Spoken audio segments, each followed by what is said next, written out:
Hi, this is Kay with Girl Meets Meeple, and today I am continuing my series on gaming with young children.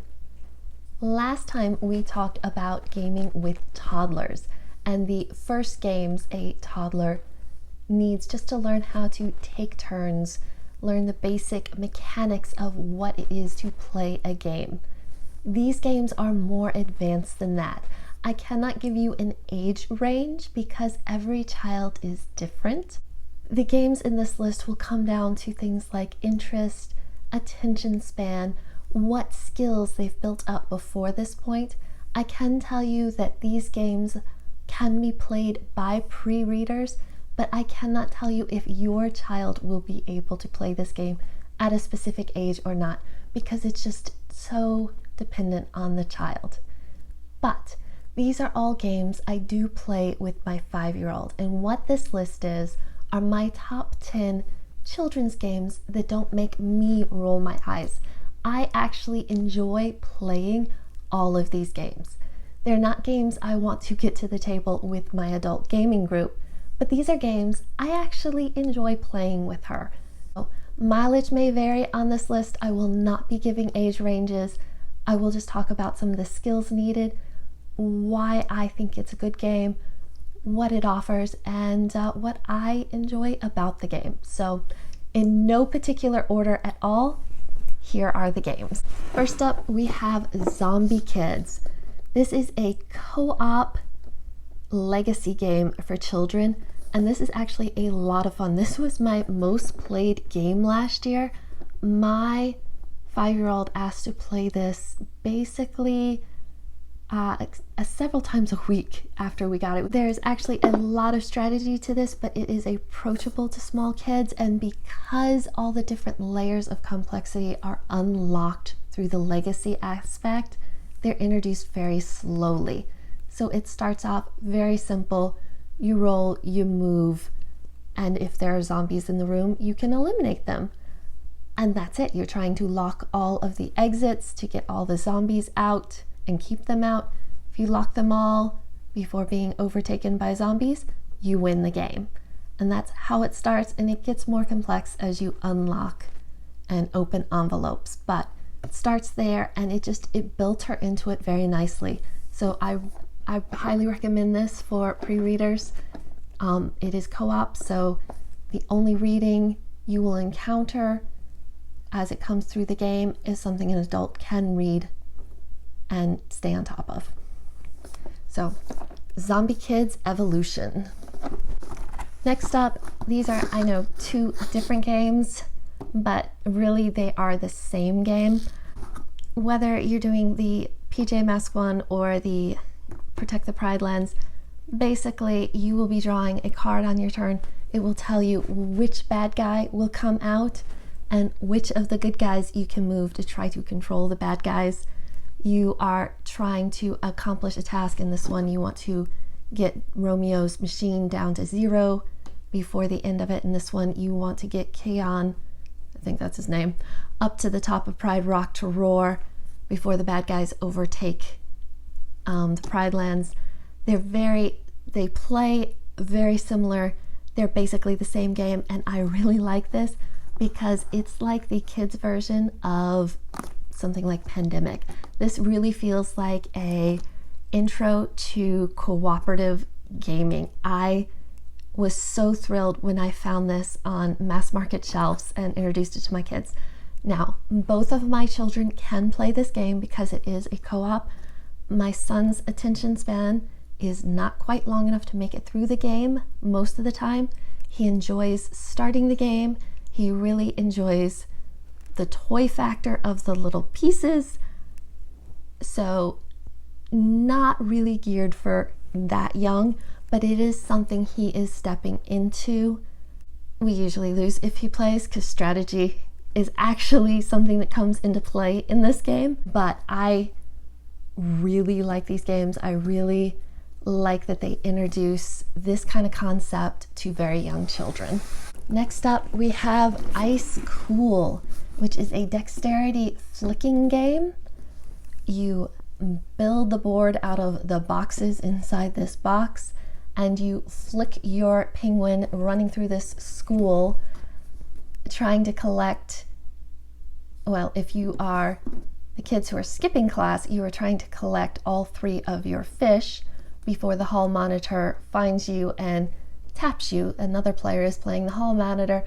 This is just a fun, fast, cute little dexterity game. Now, I will say my oldest only just can barely play this because that flicking emotion is actually really hard for her. She taps her penguins like this, and she's still working on that. And that is just a skill level thing. My youngest actually is a little better at her than at this game, just because he's a little bit more physical, I think. But then he doesn't really follow the rules, so we don't usually let him play it because he'll wreck the board. But she loves the game. It's fun to play. I enjoy playing it with her. And I actually will play that one with other adults. So that one kind of cheats on this list because I could add that to my real collection. It's a good game. Next up is Bugs in the Kitchen. This game has such a cool toy factor. In fact, I'm going to open this up and show you guys this bug. This thing is so cool. So basically in this game, you have a grid. You are trying to get the bug to come into your pantry. And on your turn, you will roll a die and you get to move whichever utensil it says. And so you're like, okay, I'm moving a spoon. Maybe I'll move this fork. And you're trying to get it to run around, and it's, yeah, there, they won. Despite the fact this one was first, they won. So yeah, the toy factor is just really cute and fun. This game is enjoyable to get to the table. I like it. So that's Bugs in the Kitchen. Next up, we have Dino Dude Ranch. This game is really cute. There are now this is a list for pre-readers. There are cards in here that require reading. That would be these ranch hand cards. You can see we've never actually even opened these because the game can be played without them. And as I've only played this with my 5-year-old, I've not even opened these cards. These, I'm told, are a little mean, but we just play without those because it lowers it down to her age level. So for us, the game is about rolling the die, collecting your food, trading that food in for dinosaurs to fill up your ranch and try to get the most points. And she loves that. This is a really cute game. It teaches something about resource management, which will be useful in later games you will play if you're raising gamers. And it's cute. The concepts are easy. They're dinosaurs, which are an instant hit here. We enjoy playing it, and this is a game I can sit down and play and enjoy, and it goes pretty quickly. It's not the shortest game. Your child has to have the attention span to make it through the game because the box says 20 to 40 minutes. I would say we tend to be on the upper side of that. So you do have to have a child whose attention span is long enough to play what's a little bit of a longer game for a small child.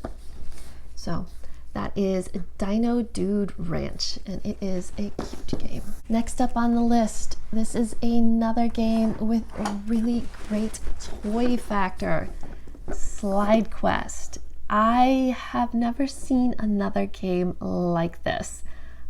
It says it is a video game board game. I don't know about that, but it's definitely unique.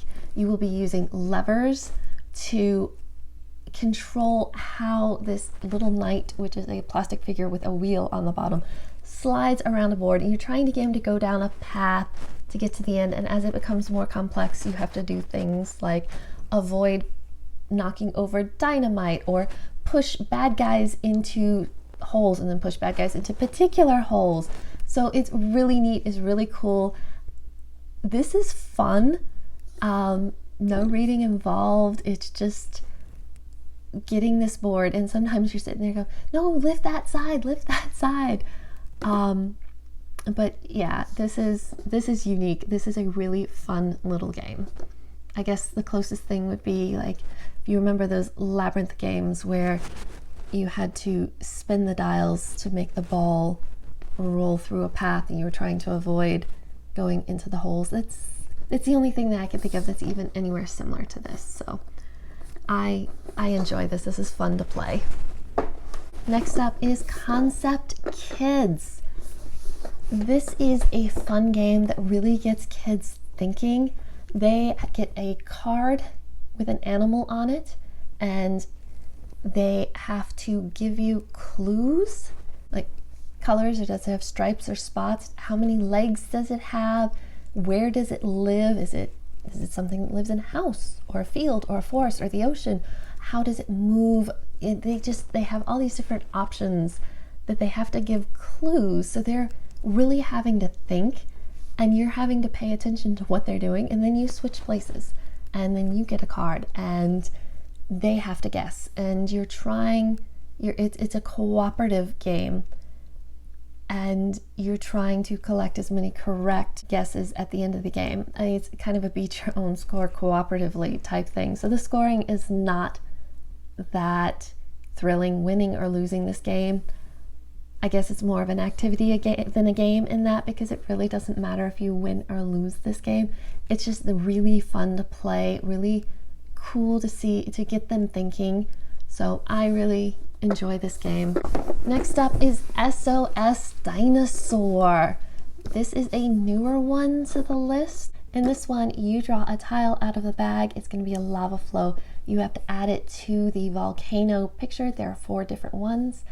That tile tells you not only where that lava has to go, or at least what it has to attach to. You get to hopefully decide where it's going to try to leave yourself the best path, because you're wanting to get these dinosaurs to safety.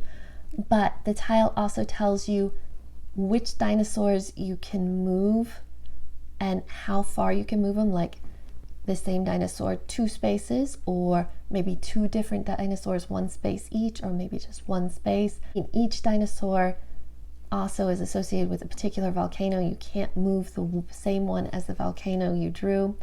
So it's a cute little game.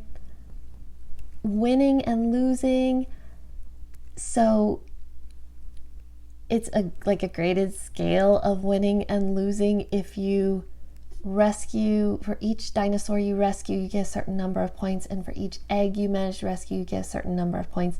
If lava hits an egg, the egg poofs and is gone. And of course your dinosaurs can also fall in the lava and die, or be hit by meteors. Yeah. A word of warning: if you have a very sensitive child, that may cause an issue, as they don't want the dinosaur to die, but they trapped them. But I overall, I haven't run into an issue with either of my children. Both of my children can play this game. I haven't run into an issue with that being a problem. My oldest did want to go back several turns once to prevent the dinosaur from dying, but we talked it through, and I think it was a good lesson. So, but this is fun. There's definitely some strategy in how you're moving it. There's also some luck. It's not one I would pull out to play with adults, but it is very fun to play with small children. Next up, we have Monza. And this is a HABA game. I think this is the first HABA game on the list, which is actually surprising. This is a racing game, and I really like it for children because of the sequencing problems it has them address. So you roll 6 die, and they're going to come up with colors, and you use those colors to determine how you move around this board. And you may not be able to use all your colors, and you may get stuck at certain times, but you have to think about the best path forward. So you're going, okay, I could use my red there and my blue there, and you have to make it around. And it has a lot for little kids to think about. I'd like to see my oldest thinking this one through. This is too difficult for her brother. He likes the little car pieces, but he can't play the game. But I like seeing how her mind works, seeing her figure out these paths she can take. and it's a lot of fun. That is Monza. Last up, I knew we had to have at least one more Habbo game. Animal Upon Animal. This is a dexterity game in which you roll a die and it tells you how many animals you can add to the stack. And you are trying to be the first one to run out of animals. And it comes up with these crazy patterns of stacked animals. It's just really fun. I actually have multiple versions of this game, including a small pocket one that is another game that tends to live in my purse and go places with me.